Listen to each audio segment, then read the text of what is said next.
latest podcast, The Heidelcast.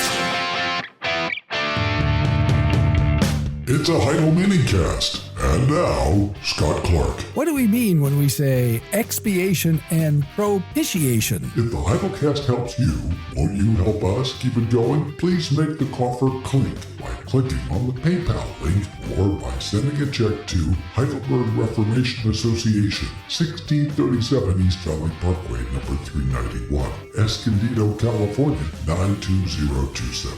You know, one way you can let people know that you listen to the Heidelcast, if you're willing to do that, we hope you are, is to go to the Heidel shop. We don't make anything off this, so this is not a money-making thing. But this is just a way to let people know that you listen to the Heidelcast, you benefit from the Heidel blog and the work of the Heidelberg Reformation Association. Go to heidelblog.net/SHOP. I'm sure somebody in your family needs some Heidel merch. Maybe you do. I mean, look, you have a Heidel dog mouse pad.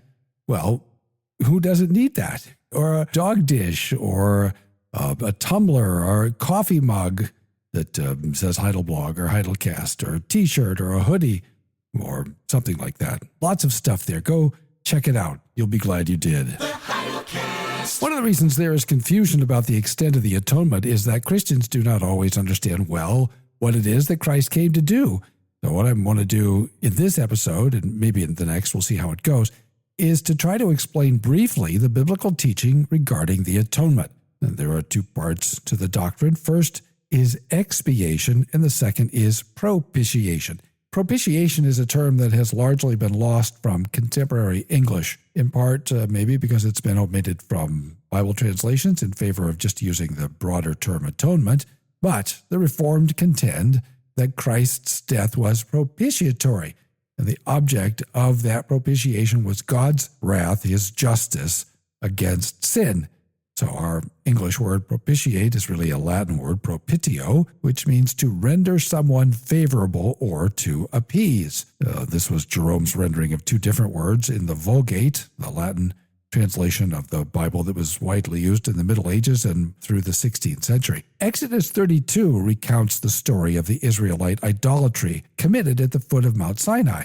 Moses, having come down and on seeing their sins, says in verse 29, "You have committed a great sin, but now I will go up to Yahweh. Perhaps I can make atonement for your sin." And then Moses goes back up the mountain to propitiate for the sin of Israel. And the word that's often translated atonement is the Hebrew noun kafar, which means propitiate. The word is frequently used in the Hebrew scriptures and is often rightly translated to atone. And you know this word from the phrase Yom Kippur, which is Day of Atonement. Indeed, the word often means to atone generally, to pay for or to ransom in some sense, specifically in the sense of satisfying God's justice.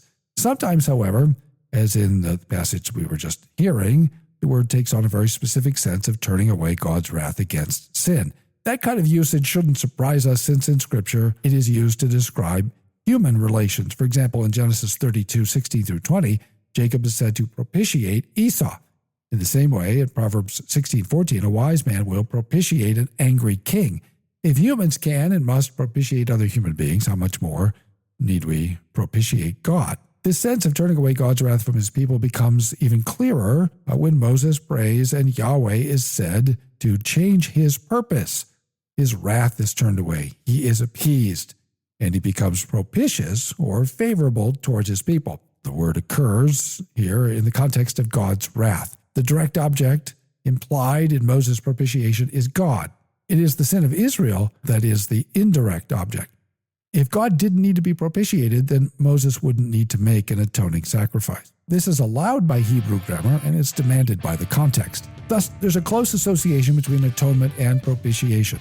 Atonement is one of the results of propitiation. In Numbers 16, 46 and 47, we find a similar use of kafar in the episode of Korah, Dathan, and Abiram, and the grumbling of God's people afterwards. The Lord comes to Moses and announces in verse 45, "Get away from this assembly so I can put an end to them at once." Close quote. Clearly, God's people were in jeopardy, and immediately Moses sent Aaron to propitiate, kafar, God's wrath. The context of right? Divine wrath, there's a very real possibility that God will consume them. This teaching is reinforced in Leviticus 16. In this case, 2 of Aaron's sons had died because they approached God improperly. Aaron was allowed to enter the Holy of Holies, the inner sanctuary of the tabernacle, only on certain conditions. Behind the curtain, within the Holy of Holies, was the propitiatory, or the propitiation place, the caporet, the place over the Ark of the Covenant. The mercy seat was the place where the priest makes propitiation on the Day of Atonement, Yom Kippur. Because he was a sinful human, God required Aaron and all high priests to make propitiation to God for their own sins before they could make propitiation for the sins of Israel. Thanks for listening. Tune in tomorrow for more from the Heidelcast, brought to you by Heidelberg Reformation Association.org. Don't forget, when the coin in the coffer clinks, the cost of bandwidth shrinks. Copyright Heidelberg Reformation Association. All rights reserved. This is a Heidel Media production. For this podcast, the Heidelcast.